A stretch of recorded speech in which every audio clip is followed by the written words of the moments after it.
Hello ladies and gentlemen, welcome back to the backstory. If you're new here, kindly hit the subscribe button and the notification bell down below so that you can be notified whenever we post a new video.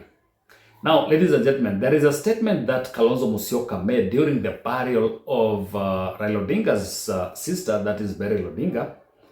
And that statement is causing a lot of uproar and pressure on him. And the pressure is coming from UDA members of parliament who are now calling on him to go and record a statement with the DCI. So let's listen to that statement first. What happened? Tutaulizana maswali haya. I said myself, General Ogolla was taken out, a member of this community. I still stand by that statement. We are going to have to interrogate every circumstance so that as men and women, brothers and sisters, in Luo Nyanza, in every part of the country, we will be led by the Raila vision. Never betray what our brother Raila stood for. And therefore that... So that statement by Kalonzo Musyoka, just as I've said, has received a lot of backlash. And some of the UDA members of parliament from Rift Valley have now called on him and they're threatening to sue him. They're calling on him to record a statement with the DCI. Na ndio nasikia Kalonzo zaidi ati anapiga makelele, oh sijui nani aliua huyu nani anaitwa nani huyu Ogolla, ati sijui Ogolla aliuawa. We want to ask Kalonzo Musyoka, if you have any information that might have led to the death of Mr. Ogolla, please report to the police and DCI, give that explanation. Mtu mwenye aliua akamatwe. Mheshimiwa Kalonzo Musyoka, mimi nimesikia wewe ukisema sijui ilifanyikaje, sijui CDF. I want to challenge you. If you are truly a very honest man, you should not have served as the deputy president, as the vice president of Mheshimiwa Mwai Kibaki. Kwa sababu nyinyi mnajua hiyo kura hamukushinda, ndio maana mlienda mkaabishwa usiku. There's one thing that we need to agree on is that for someone to talk about something twice or thrice, it means there is some information that he has that maybe some of us, the common man, are not privy to. And you know, this is not the first time that Kalonzo is making such a statement.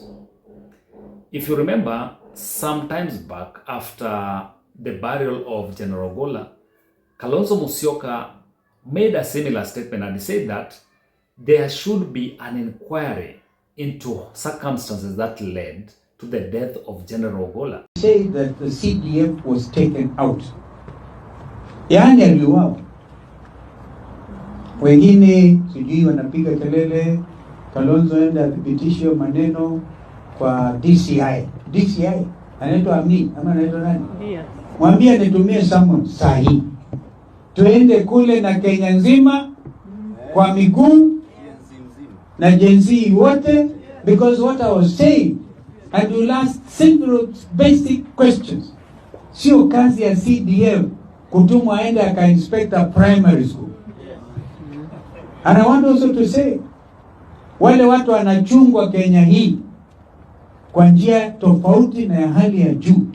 Number 1 ni Commander in Chief, who is William Ruto himself. Na number 2 ni Chief of the Defense Forces. You don't play with those people. Yes. Because kuleta ndege ya Chief of Defense Forces down is not only negligence, but criminal negligence. You cannot give any excuse for that. So I still demand independent commission of inquiry to do what exactly happened kwa General Ogolla. Wangapi wananiunga mkono? Maybe they were thinking hiyo itaisha. General Ogolla, it's on record kwamba yeye kuna watu waliapa kumtoa. So ladies and gentlemen, such kind of statements, yeah, they can be made, they can have political ramification, but we also need to look at the fact that General Ogolla had a family. And just as there are so many people who are asking questions, they also have so many questions that they are asking. And maybe at some point they've had some kind of closure, and they have moved on. But when Kalonzo makes such statements, then it reignites some of the emotions that these families had. And if he's very honest about what he's talking about or what he's alleging here, I think the best thing, just as the former Prime Minister Raila Odinga used to do, Raila didn't fear. He would talk about issues openly. And if he had something that he needed to record a statement about, then he would do it. And if it's something that he could just talk about publicly, then he would comment about it without any fear, because such a statement or such an issue, it's something that might be shrouded in a lot of secrecy. And if there is some leads that maybe Kalonzo knows, then he needs to come out openly and talk about it, because there are so many political statements that have been made by politicians even before they are elected. Because politicians can say anything for them to be elected. Then when they get to power, they either forget or they just brush all those statements aside. So for Kalonzo to make those statements, maybe so as to win the hearts of the people of Luo Nyanza, I think it's not ethical. But what he needs to do it for the sake of the family. There are other issues that he can talk about that are currently affecting people in terms of economics. If we can get to know all the information, the better.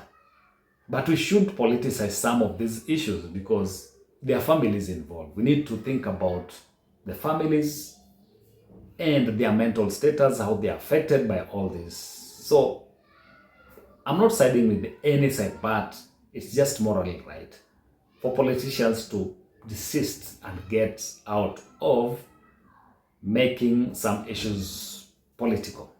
Because Kalonzo right now has the political goodwill and support, just as you look at how he was received when he was at the burial of the former Prime Minister Raila Odinga, and when he went to campaign for the Wiper candidate in Ugunja.